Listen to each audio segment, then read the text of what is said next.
G'day everyone, welcome back to TNT Footy season 2026. Footy's back, baby. Weekends are sorted again. The AFL season is here and we are pumped to have a massive year for you guys this year. We've got plenty of things in store for the show, but we're going to be starting with our focus reviews on the matches for the critical moments that actually matter. We are introducing our monthly TNT interviews where we're talking to people all across the AFL land. With coaches, community figures, and hopefully a few AFL stars.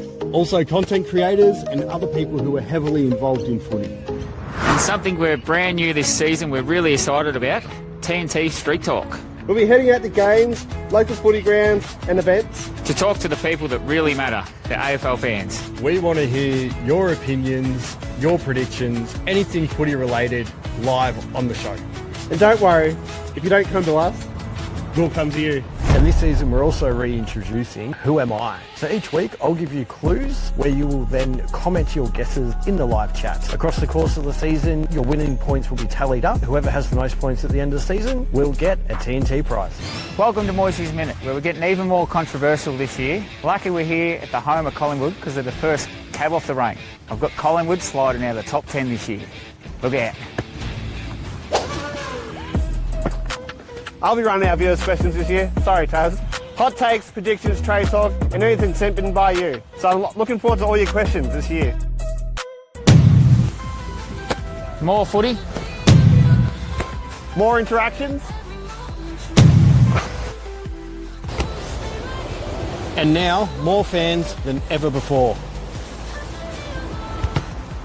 Or two. Welcome to TNT Footy, Season 26.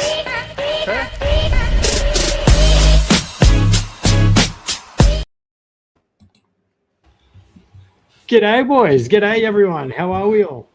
Very well, thank you. Very well. How is everyone? Good, mate. Good. I'm still not used to that intro. I love it, but geez, it's cringeworthy. It grows on me every time I watch it. How are we today, Moisey? Nah, not too bad. Yourself? Yeah, good. Firstly, actually, I'd just like to apologise. I'm the only one out of the TNT Footy group that our team did not get up on the weekend. So, sorry, boys. We couldn't get a clean sweep this week. Well, normally it's your team's the only one getting up. So, and my team basically was a loss, in my opinion. So, we'll get into that a bit later. Welcome, Jolly. I just want to say, boys, I had to add something to my name below my picture today. I don't know if you've read it yet. The rose between two thorns. That's right. Yes, I can be a bit of a prick. You're below us, mate. I don't know what you're on about, mate. Sorry. Should we change it up? Here we go. Oh, there we go. Oh, that's gold. I saw Taz after the game and can confirm. What, that I'm a rose? Thanks, Zoe. That he's still alive. That's all we were worried about. No, about the missed the week before. Oh, mate, it was anyway. We'll talk more about that because Eggie's going to be reviewing that game shortly. But before we get into it, thanks everyone for joining. Really appreciate it. Tonight's show, got our round review. Going to look at CoachLinker's controversial call. Geez, it's a CLCC there. And we've got upcoming round tips, your questions, Sober 26, and then we'll finish off with a Who Am I? So, without further ado, let's get into it. You're up, mate. You got the first game of the round. Let's go. No, my apologies. I did not. Hey. Yeah, in the middle. There we are. We got there in the end. So mine was the first cab off the rank. The Tigers versus the Blues. Sorry, I just called He's up. Yeah. It was versus team. But before you get into it, Eggie, I just want to apologise to the viewers. Todd woke up about 10 minutes ago. Mate, I've just had mouth surgery. I can barely talk. I'm trying to eat your dinner and you fucking handed me. You told us. Ring you. Spam you. Yeah, I nearly ignored it. I let it go. If you didn't go one more time, I wasn't coming. All right. Carlton defeated Richmond by 4 points in a close round one clash at the MCG, winning 10-15-75 to 9-17-71. Once again, Carlton started strongly and built a solid lead early, but Richmond fought back in the second half and nearly stole the game. The Blues struggled to score after halftime, but managed to hold on under pressure. Richmond had plenty of chances, especially through Tom Lynch, who had multiple shots on goal but was inaccurate. Several young players impressed, including Richmond's debutant Sam, sorry if I butcher this, Grilge, while Carlton's leaders helped steady the team late. In the end, Carlton survived a strong Tigers comeback to secure a hard-fought win in front of a big crowd. And also, I got this, was Vosh foolish not to stop Lynch, or was it the ultimate FU on him to because he could have not handled the pressure? Be proud of the win. It was ugly, but if we have to base early form on premiership contention, then going off past years, Bombers would have won a final. St Kilda would be premiers. Brisbane would have the spoon. They call it a ladder for a reason, so use it and get it to where you want to be. Good call at the end there, Egi. Good call. What do you mean good call? Carlton are trash this year. There's no early round bullshit. They are going nowhere this year. Sorry, Carlton supporters. We'll see. No, I've got to say, g'day, Brozza. Welcome to the stream, mate. I was extremely disappointed and frustrated with the way that we won. You can't expect to kick one goal in the second half of an AFL game and win. It just, you can't do that. If Tom Lynch had have actually kicked accurately, we should have lost by 5 or 6 goals. Voss not putting Wiedering on Lynch was the biggest mistake of the night. And I'm sorry to say, I think that's starting to have a real reflection of his coaching style. Yes, it is. Yes. Well, I watched this game and I was screwed. It's same again. They were solid out of the midfield until half time, and then Richmond just got on top again.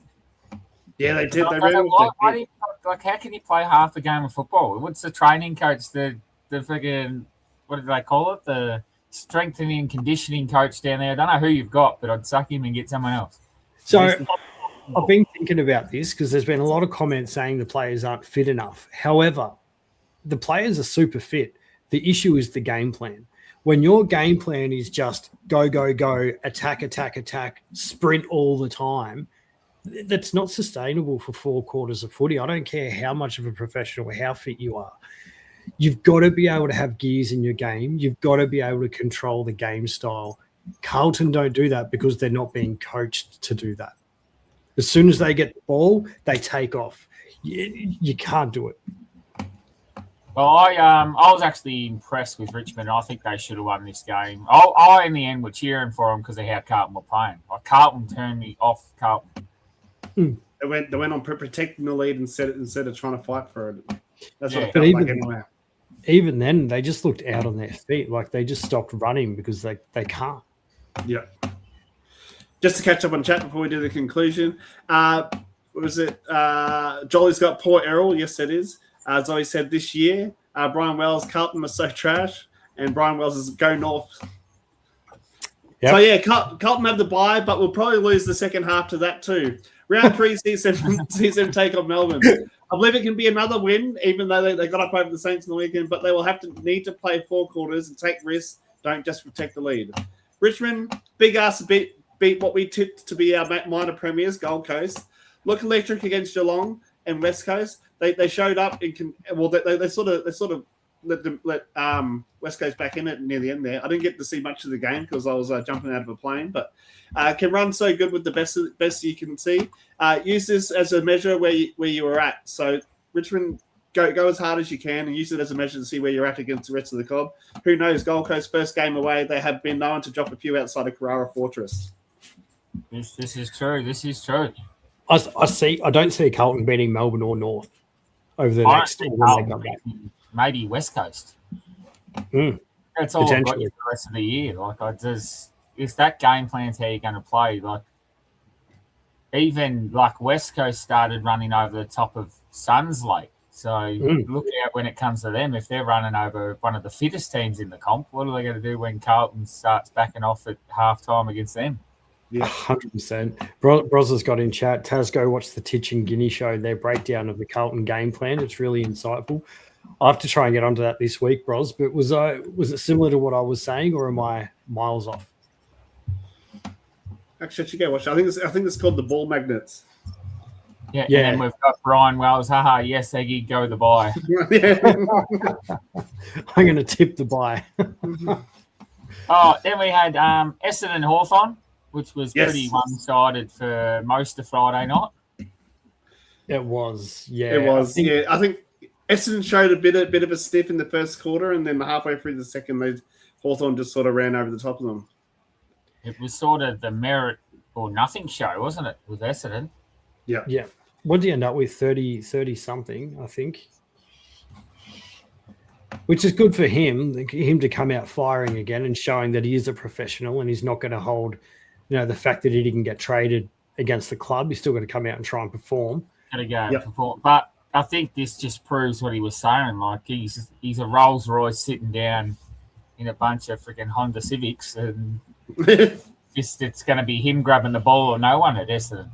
Well, he got 32 and 1. So, I mean, Sam Durham stepped up as well. He started. Yeah, he did actually. Great. He kicked a couple of goals and got mid-20 disposals or something. But Hawthorn just ran over them. Too quick. Did either of you watch the game? I watched bits and pieces, but I did watch on Friday. Yep. Yeah. Yeah, I was watching bits and pieces. I didn't see much of it at all, so I can't really comment too much on it. Over on Insta, I just want to say hello to Artie. He's put evening boys. Geelong given 4 points again by guess who again. And welcome Solian and Sil over there on Instagram as well. Beautiful. Welcome, guys. Good to have you on board. Welcome. Next game, Dogs and Giants. This was an absolute demolition job by the Dogs, which I did not expect. After this game, if they do not read M. Bontempelli as the winner of the Brownlow this year, stats shouldn't be used ever again, because this man just racked those possessions up. He's the best in that team by a mile. And how many goals did he end up? Because I was in the first quarter, it's like Marcus Bontempelli goal, Marcus Bontempelli goal. He was kicking them for everywhere. He was everywhere. He leads from the front. He always gets them going, and I don't know. Now that they're allowed to look at stats, I don't know how anyone sees anyone but Bont winning this medal this year. I don't know. I reckon Petrarca will have a bit to say about that if he keeps going the way he's going. He's going all right, true. But then he'll get Real back there soon, mate. There'll be another Brownlow medalist in that team stealing votes off him. Bont, 3 goals, 33 he finished with. Yep. Yeah, Norton with 6. 3 minutes. Darcy with 4. That's huge. And But considering Darcy... Sorry. Looking at the Brownlow, they might start looking at goals more too, so we might get a few key forwards start getting them more. And we've got intercept marks as a stat they look at as well. So good. Hopefully we see a few defenders and forwards and it stops just being the midfield award. But this just puts Bulldogs up at the tippy top. They're too quick, too fast, and they don't care about defence. You can score, but you're not going to score as much as us. Yeah, that's pretty much it. They've had those wheels in motion for the last 3 years. Remember, we've been commenting off on it. Like, you can't just attack. Well, at the moment they can. You can. Yeah, well, if you're the Dogs, it's like a slingshot. They get like Ed Richardson in the back line there. It sort of comes back and just comes flying straight back into their forward line. But they're probably the one club that's fit enough. Like we were saying with Carlton, can't do it. Bulldogs can. Bulldogs can run all day, and they will run all day. Yeah. It's a different game style. They change angles as well. Yeah. Carlton have just got so much to work on. I don't see Voss being there after the North Melbourne game. I couldn't see him being there after this game. Lucky he won, but that's only postponed it. They should have just looked at that performance and gone, "Oh well, it's not going to change. We'll fix it now." Put Simo in. Geelong and Fremantle. This is an absolute cracking game. Fremantle come out firing, and then Geelong just clawed their way back. Mate, I lost $520 on this game because I did 5 with the teams and I had Freo to win. And at quarter time, I turned this off and thought, "You beauty, I'm home. Don't worry, don't need to watch the rest of it." And then Freo just fallen absolute hole. Geelong actually, their pressure was non-existent in the first quarter, and Chris Scott in the huddle, him and Buckley and everyone actually gave it to the boys, and they switched on and they just came back. They played really well. They couldn't have done anything wrong in that first quarter, Freo. They were kicking goals at will. They were marching forward and kicking goals at will, and then it just looked like I don't know if Geelong didn't show up. Artie's a bit on the right there. I think the free kick count was a bit lopsided, so they did get a bit of assistance to get back into the game. But I didn't see too many bad calls. There was just a lot of them. Also, out on our Insta, Artie's put unpersisted and still put a little bit of match fitness might have helped. 24 to 15. That's the other thing. If you asked Longmire, he said opening round needs to go because 100%. Freo should have won this, but they've run out of legs late, whereas Geelong had the extra game the week before so they could keep going. Yeah, I agree that's with what that. I reckon too. I agree with that. But if we look at a game coming up, that didn't hold true. So No, Hang on. what's the we'll next- get to that in a minute because I've got that in my review this week, which will be an absolute shock to a few people, but it's coming up. what game's that one? Well, we'll let you know in after Tazzy's review, which is up now. I'm interested as well, actually. All right, so the game that I was reviewing this week, guys, was the Swans versus Lions game. So I've started writing it down because it's just easier. So I'm going to read. Apologies if I don't read correctly, but you won't know because you can't see what I've got. Anyway, so the Swans were simply too strong, running out convincing winners against a Brisbane side that was heavily undermanned. The Lions were missing 9 players from their 2025 premiership team, and that lack of personnel really showed early. Sydney started exactly where they left off against the Blues the week prior. Their run and ball movement, especially the way they changed angles through the corridor, cut Brisbane apart for the first quarter and a half. By halftime, the numbers told the story. 8 of the Swans' 10 goals came from back half transition, which shows just how damaging their ball movement was. For Brisbane, the defence was extremely undermanned without Gardner and Andrews, which means Joel Almaty was able to take full advantage. He had 3 goals in the first half, and he finished the night with 5.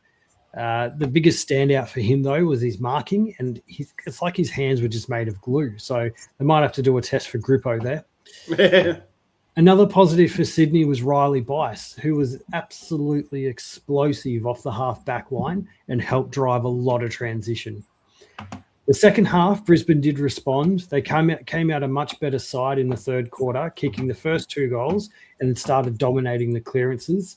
At one stage, they kicked 4 in a row to cut the margin back to 29 points. But this is where the Swans just shows their maturity and how good they are at the moment.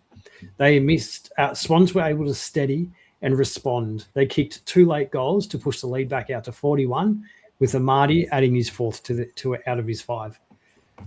Now, Sydney actually missed quite a few chances themselves, so the margin could have been even bigger. In the end, and part of that was Charlie Curnow had roughly 5 shots at goal and didn't kick any. In the end, there was probably not a lot that Brisbane could actually do, considering how many of their key players they were missing, and the Swans side playing with that level of speed and confidence. There was also a couple of late concerns for Sydney, with Errol Goulden going off holding his shoulder with about 15 minutes left in the last quarter, which today has been confirmed that he's getting surgery and he's out for 4 months. Heaney also finished the game on the Pine with a hamstring concern. So quick first up there. Well, Swans are dead. We thought they were premiership favourites. They had gone. We found that out last year. Yeah. They cannot win without Heaney.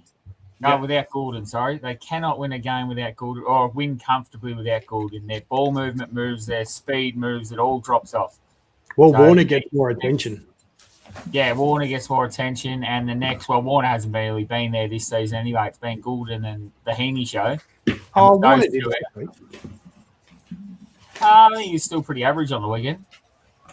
Well, maybe not because he was playing Brisbane. I didn't watch this game. I'll turn this one off. I was set to watch this game until after about the first 4 goals and thought, well, this is pointless. I'm switching over. But yeah, Sydney looked good again from the quarter I watched. But my real concern now is they didn't have Goulden for the first half of last season, and look what happened. They could struggle to win a game. As soon as he come back, they lit it on fire. So if that happens again, they might even miss finals this year going on that. Surely they're more mature now, though. Well, last year, it's like half a year ago. They couldn't. Yeah, but they had another preseason under Cox, a full one. I think they've got more confidence in the game style now, hopefully. Well, we'll have to wait and see against Hawthorn this week because Hawthorn will move the ball pretty quick against them. So we'll see how they can hold up. It'd be a good game, actually. What are your thoughts, Egi? I didn't get to watch it because I was watching the game in the round, Pies v Adelaide. Nah, just kidding. It was up there, though, with Melbourne and Saints and Geelong Freo. I think it's a three-way tie there. Where they were amongst the best. Rumours are Heaney's out for 1 week and the bye the next week, so hopefully he'll be back for round 4. Big 4 months for Goulden and his shoulder. It was an easy win that looks to be costly on their two key players. So I think it's going to be a big loss, a huge loss, Goulden.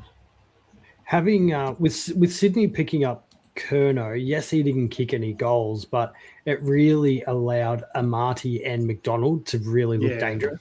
We said that it was going to be him taking the keys instead of one of those two, and they're starting to shine now. Although Curnow hasn't hit the board yet, it will come. Oh, he's kicked 3 for him last week, but he just didn't on the weekend. But he had, as I said, he had like 5 shots. So it's not like he's not getting his opportunities. Yeah. He had Leicester play on him for the whole night, and they were saying how good Leicester did, but imagine if Charlie kicked those 5 goals, and they wouldn't be saying that. They wouldn't be saying that anymore. He's just, but he's pushed him wide and done all that. So his shots were gettable for him. Now, my opinion of what the teams need to do next week, honestly, for the Lions, that there's really not a lot you can do when you're so undermanned. So they will get Gardner back this week. Hopefully they'll get Bailey, but Andrews is still got another 2 weeks to miss. So the back line's still going to be undermanned because Andrews is a massive out for them. Yeah. For the Swans, that if they can improve their goal kicking their goal kicking accuracy and look to win without Goulden, then they're going to be okay. However, they only won 7 of their last 10. With him in the side last season, they won 7 of their last 10 towards the end, which is what you were just saying before. Yeah. So I don't know. It's going to be a big ask for the team.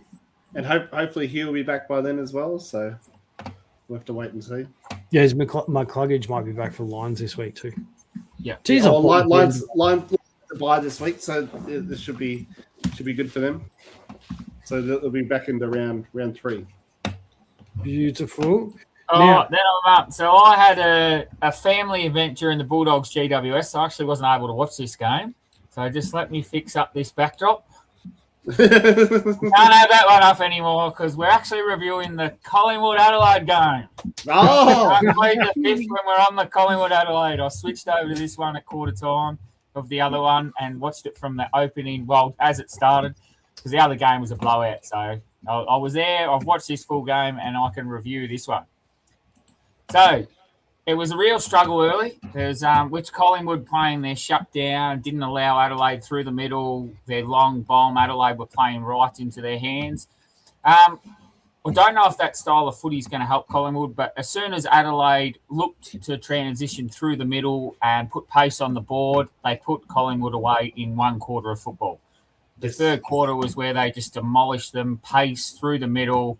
So with that, I don't know what much Collingwood could do because that's their game style. Now, the league's moved past their game style, I believe. You no longer slow teams up to the effect that they were and expect them to bomb long down the line.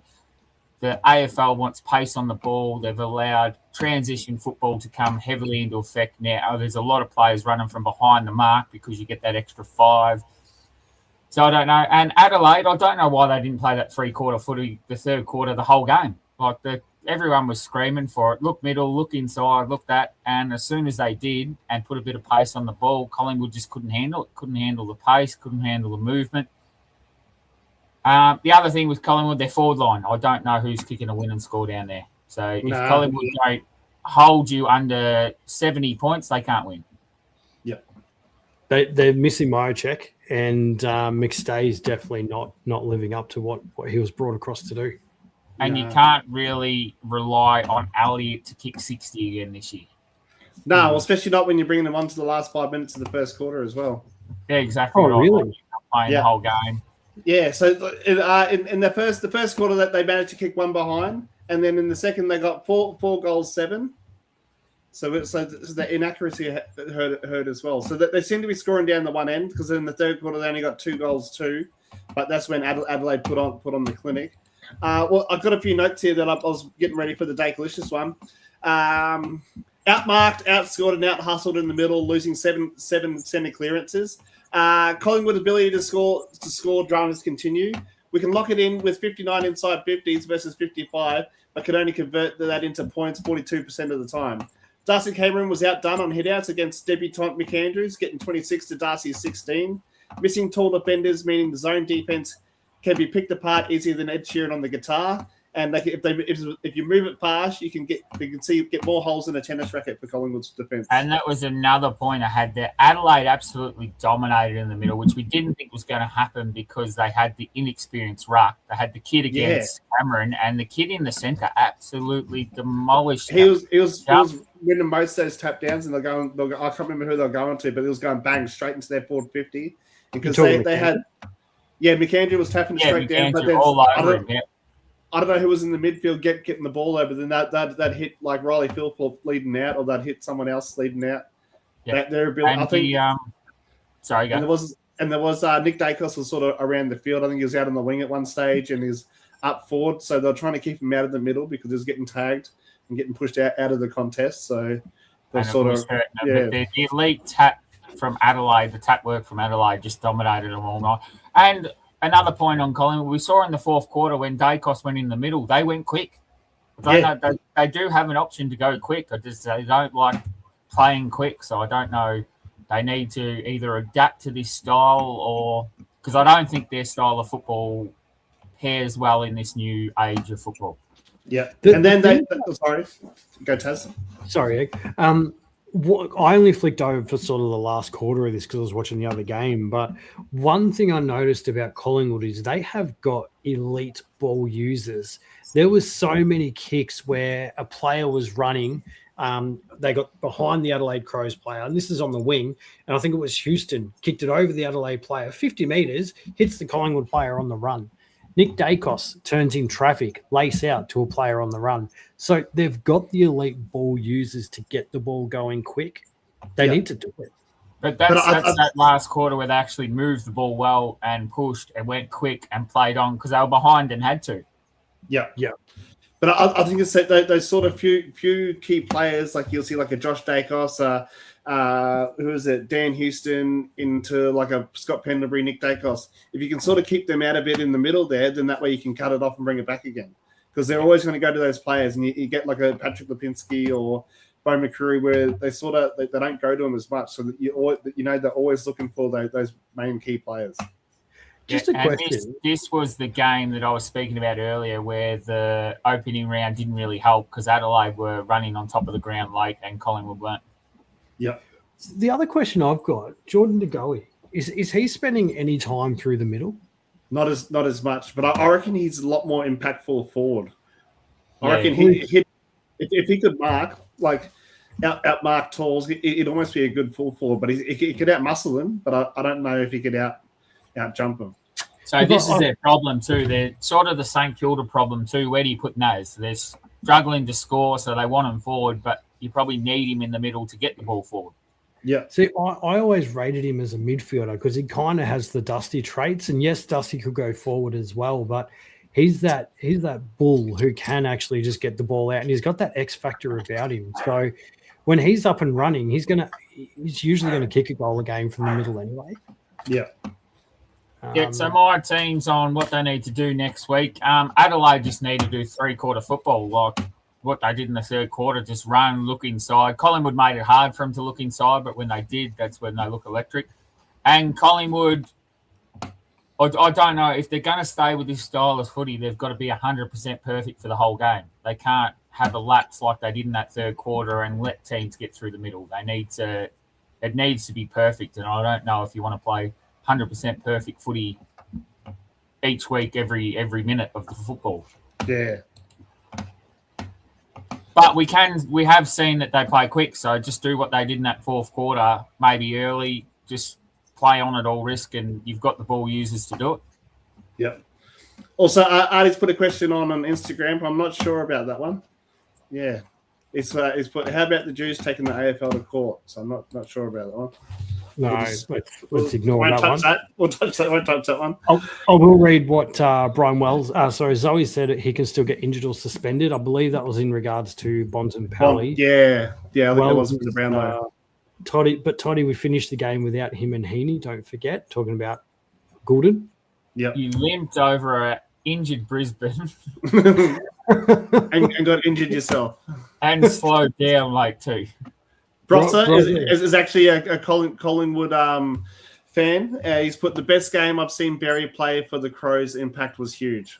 He was fantastic. Talking about out in the middle too. Yeah, he was huge in the last quarter from what I saw. And then George, bit late, but hey guys, hello, carryover. Who am I champion? Did George win it last week? Sure did. He did too. Yeah. All right, now we better get back to this so people don't get the wrong idea.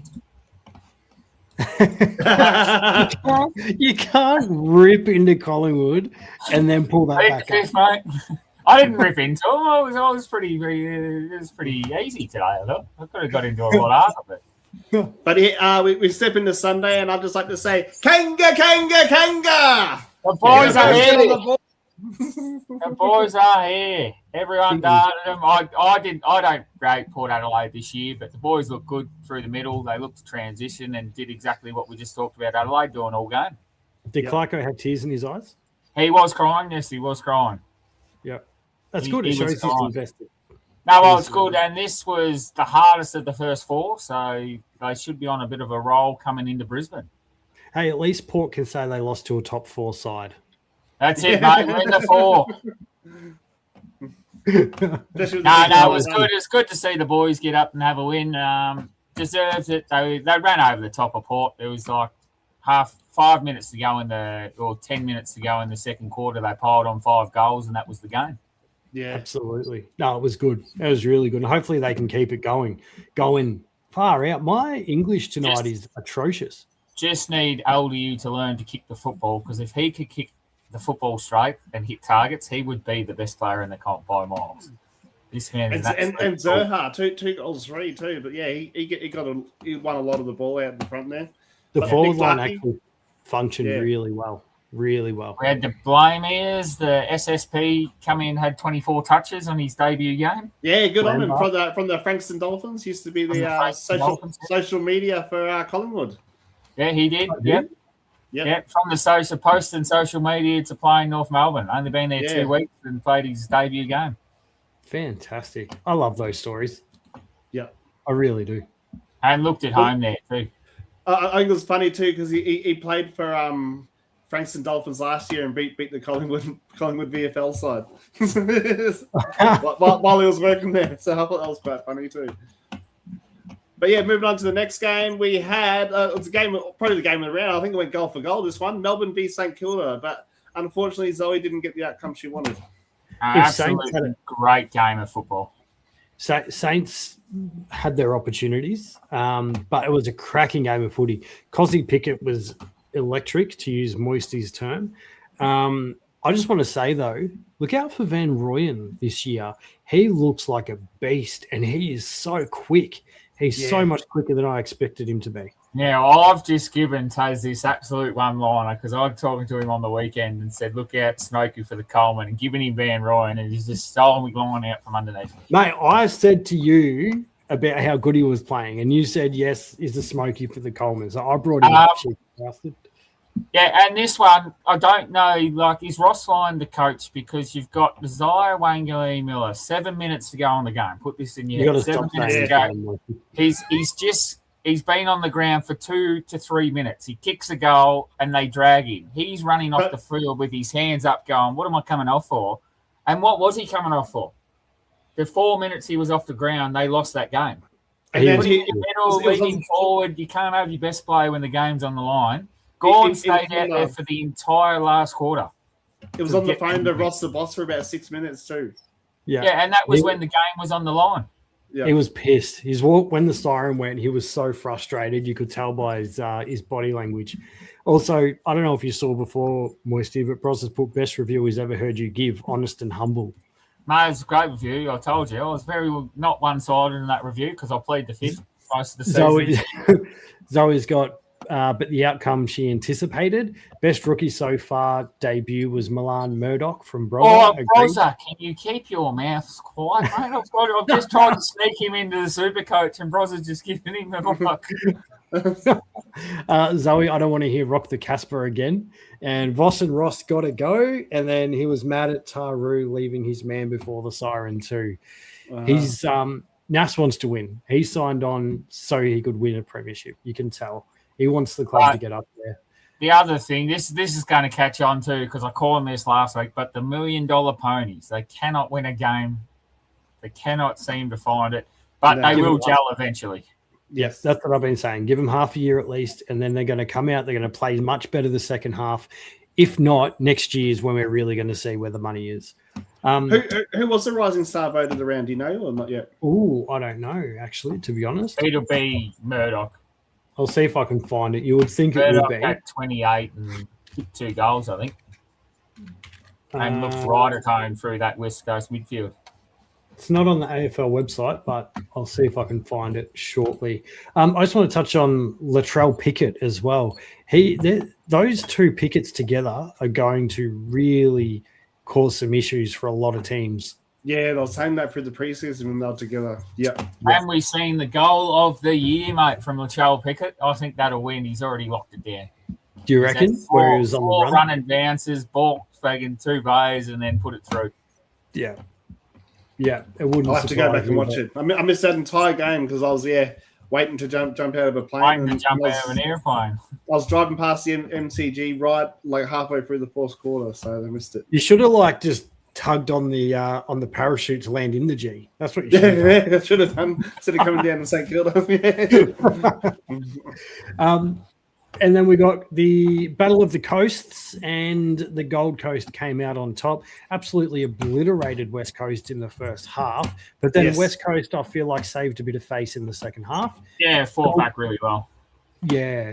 And Elliot Yeo was quite impactful in his return game, which is good. I just hope he can stay on the park. Yeah. But again, Petrarca was electric. He's definitely got to be winning the Brownlow. I know he's winning the coaches' votes at the moment, but they just can't stop him.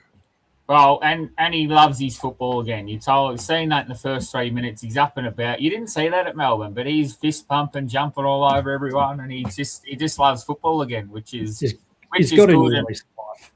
Yeah, and he needed to leave Melbourne earlier because we've nearly missed. We missed out on a year of this. If he had to go on to Gold Coast last year, we would have got another year of this.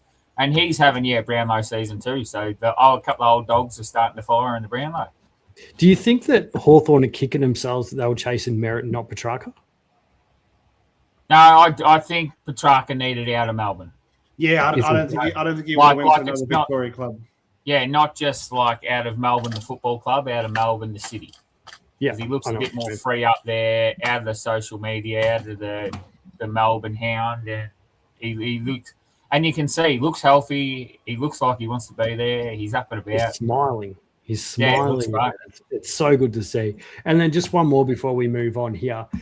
I want to say one of the players that has one of the most impacts on games with minimal touches is Ben King at the moment. Well, that's he had 8 touches, 5 goals, 1 behind. Yeah.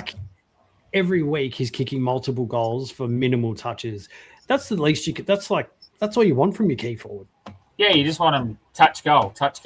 Yep. Maybe a quick handball every now and again, but you don't want him really passing the ball. You want him kicking goals. He's never going to score well in Supercoach or anything like that, but he's kicked 5 goals. What more can Gold Coast ask from him? No, that's it. That's a forward. Yep, exactly. I just wanted to mention that. Also, just on Instagram, Nick Wilson's got, is this the last pot of the year now that the season's over? I think he's referring to you, Taz, and the Carlton. Craig Williams also got doggies, bark, bark, bark. and he's got bot for Brownlow. Must have been when I was saying can go back. They are definitely looking good. Absolutely. All Moving on to the controversial CoachLinker's controversial calls. Don't we have to pick out, or are we doing that later? No, we're up. We're under the controversial. Sorry, I've got it backwards. It's proudly brought to you by CoachLinker. If you're a coach, want to be a coach, or a club looking for a coach, this platform's the platform to you. Check them out on the links below. Down in the description. Yep, they're there. In the description. Egi will put them up there for you. Oh, controversial call this week. Now, I said I'd give the umpires a break, so we're not doing an umpire one, but we're going to fire at one that I sort of put on a bit of a back because we had to have a go at the umpires last week. But opening round. Can we fuck opening round off? This is not controversial at all. No one likes it. We've seen it cost West Coast Freo a win this week. I don't know if it did, but that's what the coaches come out and blame. So they looked tired. They looked underdone. Geelong looked better, fitter, but they were always going to be. They've had that run under their belt. And now we start this little patch of 3 to 4 weeks where teams start having buys again. What do you need a buy for after 2 rounds of football? It is the worst round of football. If you want an extra round, add an extra round and play 25. Yeah. I don't care. I'll watch an extra week of football. Yeah. Just add 25 rounds and start the season earlier if that's what you want to do. But what about like follow the NRL's line where they do half the round in Las Vegas and then do the next half of the round back in Australia? No, don't like it. Yeah, don't like it. I long of a break. I just think start it from round one. Just start it from round one. Like, none of us liked it when they brought it in. That a lot of the interstate teams were meant to be playing in opening round originally. Fremantle, West Coast, Adelaide, and Port didn't play. No, it was only the Sydney sides that did get the opportunity and the Queensland side. But I don't like it because it alienates half the league. And I said this last year. There was 10 teams playing opening round. We're an 18-team comp. What about the other 8 teams? Like, people only want to watch their team play most of the time. You come back next week. Don't worry, we don't care about you guys. Like, it doesn't set a good thing. If you want to do opening round, I'm happy to do it. Play everyone interstate. You don't want him in Victoria. Have Collingwood in Victoria because they don't like leaving Victoria. Everyone else just go to an interstate club and just play you play in WA, you play in South Australia, you play in Queensland, you play in Tassie when they come in, and you just have everyone play opening round if you want an extra round of football. It's the worst round of football. I hate bye rounds to start with, but opening round is my most least liked round of football because it alienates half the comp. Yeah, agreed. Brozza's got here, play everyone. Also, Brozza's put in that he's a coach. I just want to shout out to Brozza. He's actually helping me with CoachLinker a lot. Now, the platform itself is not live yet. I'm hoping it will be live by either end of this month or early next month, just to throw that out there. What am I plugging if it's not live? I've got well, here, if you go down, coachlinker.com.au, you can join the emailing list now. And then so put in your details, put in your emails, and send them a message, and that way you'll be the first to know as soon as it goes live. Thank you very much, Egi. Also, Brozza's got here, play everyone twice brings fairness into the draw. So I would like to see that. However, will that make the season too long? Because clubs are already complaining that it's too long. But they're complaining it's too long. Like, ditch that before Christmas break. Finish the season 3 weeks before Christmas. And then they're going to have 3 weeks till the following Feb. That's their time off. Then they're training right through, and we'll get rid of a lot of these soft tissue injuries. Can I just say, just before Christmas to Feb is a lot more than 3 weeks? Oh, again, I said 3 weeks before Christmas. Yeah, but I think it coincides with the cricket as well. So yeah, a lot of the fields are out for cricket. Yeah, but a lot of this time now, like the Big Bash and the international cricket's on at the same time as football anyway, so none of us watch that. So it's not going to really around the world it is. It's only the main international cricket's on in summer here. Yeah. So yeah. I don't know. I think when the next 2 teams come in, we could even limit it to 1 each. It'll be 4 weeks less. Yeah.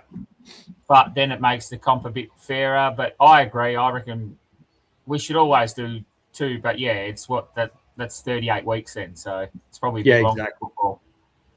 It's definitely an interesting one, though, and something that's always going to be a topic. And I guess maybe they look at doing a Premier League type of thing where you've got games midweek, but the TV ratings are going to drop off. Yes, and we don't like that because we need our 5 to 6 day break. Otherwise, you start getting work too hard. There you go. Bros is just basically similar to Premier League. NBA is the same as well. So maybe we do go down that path eventually. And then you've really got to worry about managing your team. They're probably going to have to open up the list spots to cover injuries and whatnot. But, yeah, I don't know. Our game's a lot harder and physical than those games, though. Yeah, and they go for a lot longer too, I think. Yeah, Absolutely. It's a lot harder on the body, a lot longer. And, but the opening round, we say it every year, like, it's good for the AFL because they get ratings, but if you want those ratings, just put an extra round of football in and make everyone play 24 rounds instead of 20. And can also say, with these bye rounds in, 2, 3, 4, 5, whatever they do, it completely fucks my super coach. And they will start getting the effect of, I don't know who's Brisbane, Collingwood Cats, and Carlton have a bye this week. So the week after, when they play, like Carlton plays North Melbourne off the bye. There's no way they're going to keep up with North Melbourne with the speed off a bye. No. They wouldn't. They would for a half. Yeah, would for. Do we play then, or is it the week after? No, I think we've got Melbourne first then. Oh, I don't know actually. Well, even Melbourne. Carlton's got Melbourne. Yeah. Carlton's not going to keep up with pace for Mark, and I'm not just picking on Carlton. They're just the easiest target at the moment because they've got no pace. Well, maybe Carlton and the Magpies should have a scratch match over the weekend. That way they can both build their pace. I wouldn't mind if like those four have got the bye now, so you play Collingwood versus Carlton and Brisbane versus Cats, but you're never going to get a draw to line up like that. And then that just disadvantages the early, like Freo. They're going to say we should have won that match but didn't because of this. But then you look at Adelaide. Adelaide ran over the top of Collingwood, so that didn't help them either. Well, look at last year when you had Essendon and I think who was it, GWS, where their game got called off because of torrential rain, and they ended up playing a Wednesday night game or something. Do you remember last year? Yeah, I do remember that. Yeah, the Gold Coast and Bombers one. The Gold Coast Bombers, but that got put at the end of the season, so that didn't really matter. Yep. Well, it's still stupid though, because if they didn't have the game up there at that year, because that's the thing, you play games up in the north at that time of year, you're nearly always going to get torrential rain. They could have seen the weather report, and then I know it would have been unfair, but move the game. Correct. All right, we've got to keep moving along, but that's a good controversial call there, Moisty. You notice we've changed it from Moisty's minute to controversial call because I don't think I've been under a minute this year, boys. Not out of the bedroom anyway. And it suits well with the CoachLinker sponsor, so you get the CCC there. That's right. Okay. Now we've got my favourite segment, the viewers' questions. Eggy. Well, if you follow the schedule, we're gonna go through the tips for next week. Tippin, we're going Tippin. So, as Todd said, Brisbane, Collingwood, Carlton, and Geelong all have the bye this week. So, first off the rank is Thursday night. We've got Hawthorn versus Sydney. Now, I'm going to go for an upset in Hawthorn because Goulden and Heaney are out. All right, beautiful. Swans. I'm going to go Hawks as well. I don't know why. I'm going to do these as I go, so I don't actually change my tips. Okay, yep. I changed my tips 100 times before the game. So do I. I'll go through and look at the teams on Thursday night and change them. Yeah, terrible. So why do we do this then? Now, because you don't know what teams are in and what players are in and out.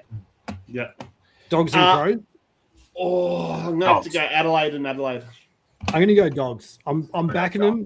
I've been really impressed the first 2 weeks. Craig, I'm tipping them for you, mate. Oh, nice. Then we move on to Saturday afternoon or just after lunch. We've got Richmond v Gold Coast at the MCG, where I think Gold Coast will have a slaughtering.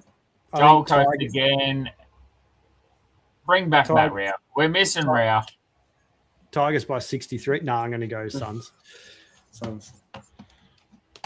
Then we go over to NG Stadium. We got GWS versus St Kilda, where they're GWS won their first game, but they're they're actually pretty good at home. So maybe they might lock that in and be able to get over the top of St Kilda.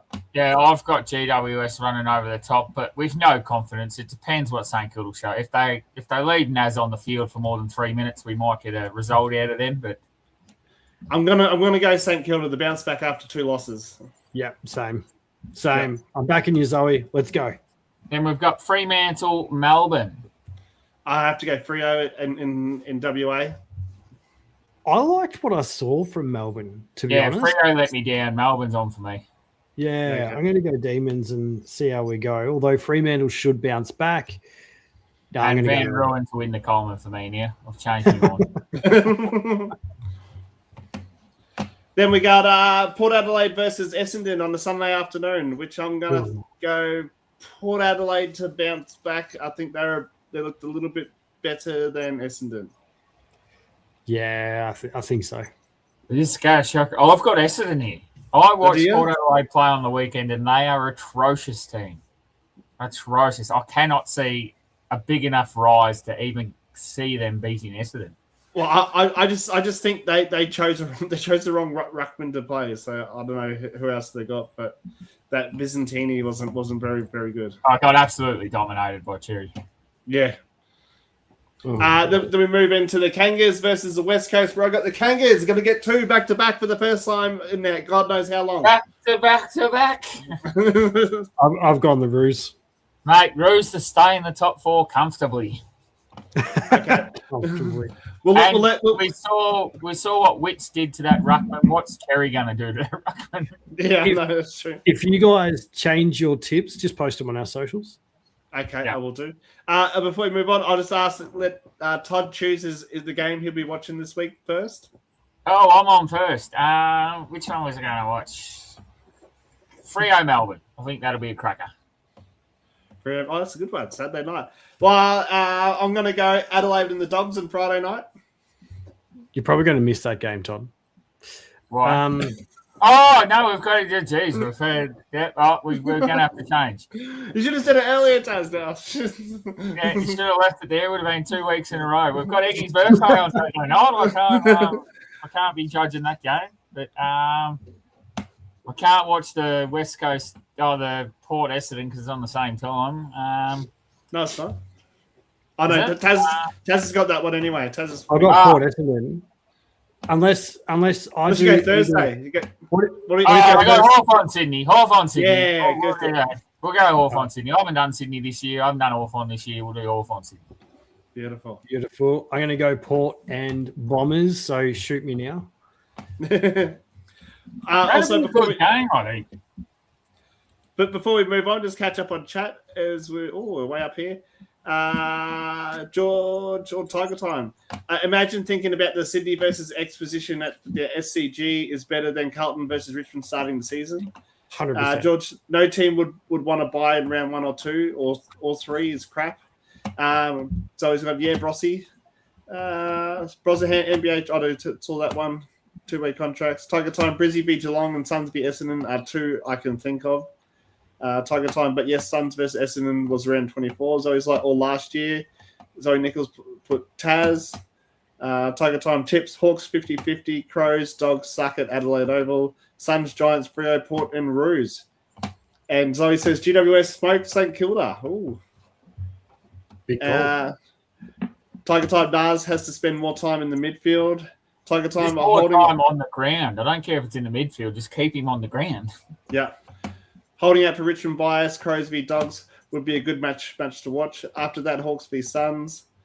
Brosnahan, a 36-game AFL season allowing teams to play each other twice offers several benefits that could enhance the competition, fan engagement, and overall quality of the sport. I agree. I do. I just worry. I don't think it will happen because of the way that the AFL and the AFL Players Association push back on the season being long enough as it is. And I think that it'd be one better. too, we might see a lot of players like they use the Kobe analogy. He used to play hurt all the time because his fans would buy tickets to go watch him play. We'd start seeing Marcus Bontempelli, Pendlebury, Nick Dacos and all that missing 10 to 12 games because they don't want to play 36. They might play 10, have one off, play 10, maybe not Dacos or Sheasel, but like the older generation, they'd start missing 3 or 4 games here because you don't need to win 20 to win the season. You just got to get 18 to make it to finals. Yes. Yeah. And I think with the 5 on the bench now, it will help prolong some of these older players' careers. Like Pendlebury and even Gunston have come out and dominated this year. So if they add more games to it, well, I think it might. You can't use Gunston. He was dominating last year when there was a sub, mate. That is true. That is true. All right, viewers' questions. Eggy, let's get going, mate. Let's get going. Before, but we're up. All right, viewers' questions. And let's just change the screen around a little bit. There we go. The first question off the rank is from Harry has 15. Hawks or Swans? So in our tips, Taz went Swans, and me and Todd both went Hawks. So, yeah, I think Hawks are going to get over the top of them. What's the reason you think Swans might get over the top of them, Taz? Where are they playing? They're playing down here, aren't they? They are. I'm pretty sure it's the MCG. I just think the game style that Dean Cox has had time to put in over the preseason will be more of a team-balanced game instead of the individuals. Can they play that quick style without Goulden and Heaney, though? Yes. That's why I don't think they can. That's why I'm on Hawthorn, because those two are missing. Yep. I think they can. I think they'll put Mills in the middle instead of on the half-back line to cover one of them. And Mills can play.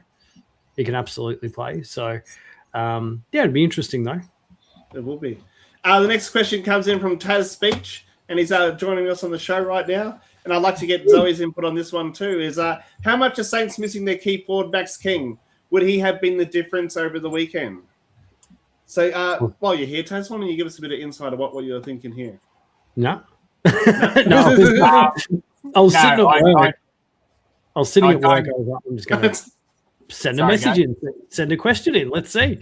I really think that they need a big presence in the forward line because they can't keep relying on who have they got down there now? They got Mitch Owens trying to play tall. They've got the guy that messed up my multi. What was his name? I can't remember his name now. I don't think he kicked a goal, but he kicked. No, not Philippou. Give me a second. Not Wilkie, Cooper Sharman. So they've been relying on him to be their key forward, but he's not. So they really need Max King to come in. But is King going to be there next year? Because injury prone, I think he looks for a new club to sort out his issues. He just signed like an 8-year deal. He ain't going nowhere. Yep. He might look. Hey, deals in football mean nothing, mate. Absolutely nothing. These guys all saying Dacos won't go to Tassie. He's signed a deal. It's absolutely nothing. Deals can be ripped up at any point in time. Well, for Tassie, they can. They can poach anyone, I think, can't they? I was reading into that, but I think they need to be an unrestricted free agent. I thought they announced earlier it could be restricted, but unrestricted free agent is the only ones they can poach. Yep. But they can take one from each club. But I think, with the makeshift forward line they've got, they're not going to be a true threat until they can get Max King or a big forward in the forward line. But let's just say they had their big forward. He just kicks a goal and they take him off the field, so they're going forward and it rebounds out. So it's not going to help if we don't keep him on the field. Like you had Nazaya playing that role. Why does he need to come to a bench? He's a midfielder playing in the forward line. Why do you need to rest him? Every club does it, mate. Every club. Yeah, but why do you need to rest him after he's been on the ground for 4 minutes, just kick the goal, playing as your full forward? Well, he was resting up forward. Going to play him. Yeah. That's what clubs do, Todd. But he come off, had a break, went straight back forward. It's not as if he was getting prep time to run the last 7 minutes in the midfield. He just walked straight back down to the forward line. Like there's no reason to take him off the ground. And that's why Saints supporters are very frustrated with it as well. Yeah. All right, moving on. Last one was from TNT Footy. I'm not sure if this was Taz or if it was Turtle, but how long until the new stand rule changes? So I want to touch on this because it's a bit of the Collingwood factor, I think, because they wasn't me, by the way. I think that's why I'm thinking it was Turtle because of those few little things towards the end of the game there. I reckon it's perfect the way it is. They're trying to stop them pushing the players back. If you're within 5 meters and they blow the whistle, say stand, one of your players has to stand on that mark. You can't all just run off. But the Collingwood ones are a bit different too, because everyone thought, they're blowing it because the man behind the mark, but they weren't. The man on the mark was pushing back. You can't do that anymore. They've told everyone. Yeah, that's what was. They'll push it back. One person has to stay. Yeah, and then if you run over the mark and then you stand there, you got to move back to where the mark was.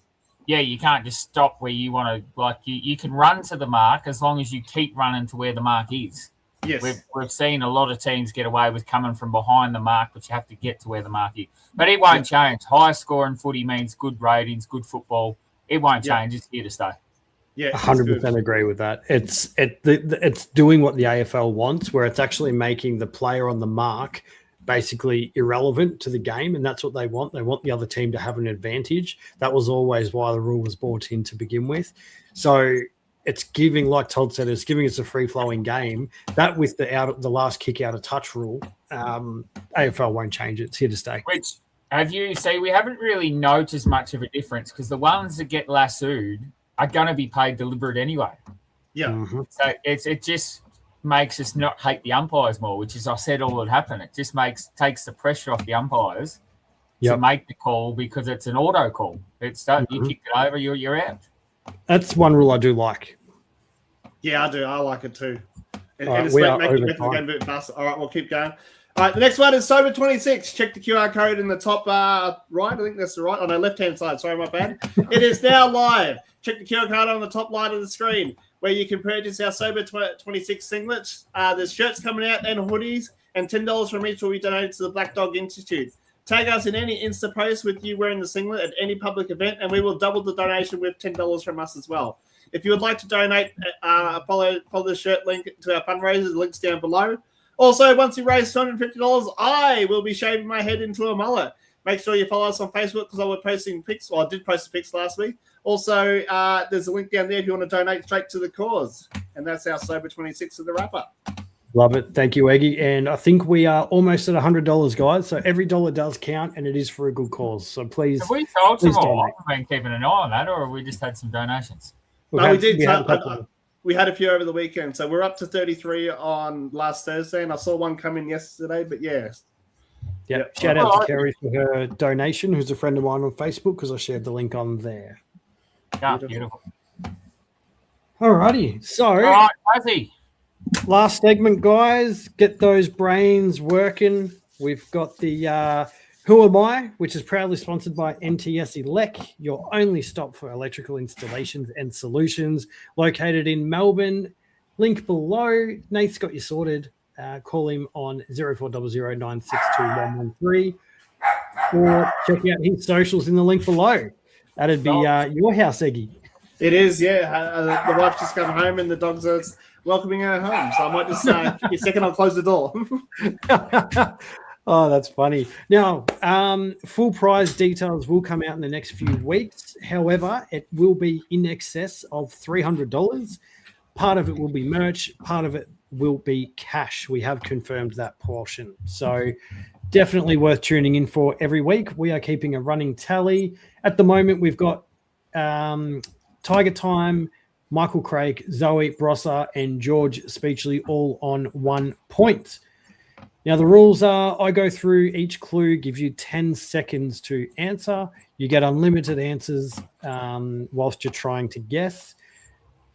Let's get into it. Let's go. All right. Clue number 1. I debuted in the AFL in 2017 and have played my entire career at one club. Just a reminder, everyone, you have unlimited goes at it. So just, shoot through all your guesses. And keep an eye on Instagram too if you want to shoot for anyone on there. And Zoe actually had the answer after the first or second clue last week and didn't post it. So, or it might have been the week before. So it's just, if you think of someone, just post the name. Yep. You're not limited to how many guesses you want to have. All right. Clue number 2. And you got to keep an eye on Instagram, Iggy. Clue number 2. Yep. In 2023, I had the best season of my career, finishing top 5 in the AFL for disposals per game. So this one here sort of gave it away a bit to me. Clue number 3. Sorry. I've become known as one of the best wingmen in the competition, famous for my elite endurance and work rate? No, Stephen Brosnan. Oh, we have a winner. Zoe. Oh, Zoe. I didn't even see her up there. I was looking at Brozza. Zoe Josh snuck in the Dacos. ball. That is correct. Well done, Zoe. I'll read through the last two clues here. So we've got clue number 4. I won my club's best and fairest in a premiership year. And then clue number 5, my last name might make you think I'm related to someone nicknamed Pretty Special. And you'd be right. I thought that clue was pretty good. I'd just like to congratulate Zoe. She's the outright leader now as well on 2 points. Well done, Zoe. Well done. Zoe. I like it how she said Josh Dacos. No, Nick. Oh, so we're going to give it to her? She going the wrong way? Well, she said it. You said unlimited ones. That's right. That's I should put Big King in there. Great work, Zoe. Well done. And good effort there, Brozza, with side bottom. So you've got the Collingwood side right. So that's it. We're done. We're a few minutes over. We are a few minutes over. Yeah, make sure the you analysis of the game. It's just freaking dragged on. Make sure you haven't yet. Make sure you like and subscribe. If you'd like to support us, please share our YouTube to your friends to help us get to our goal of 600 subscribers, so we can give away this. Oh wait, let's put me in the front line, eh?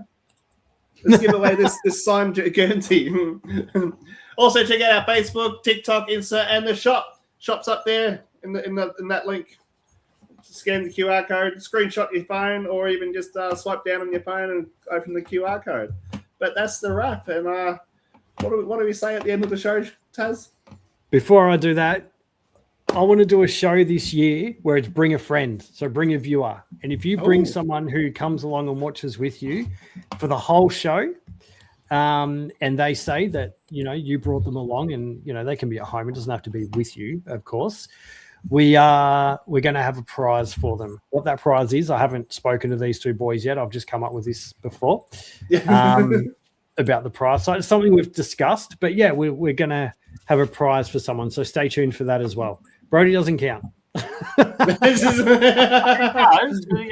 any the whole time. Hey, I'll count him, Zoe. Brody's on every show. It's amazing. And so does Sam. Stay tuned though, guys. Stay tuned. All right, thanks everyone. Let's hope this weekend is an explosive round of footy. Let's go. That's what we're looking for. Where we're at, TNT.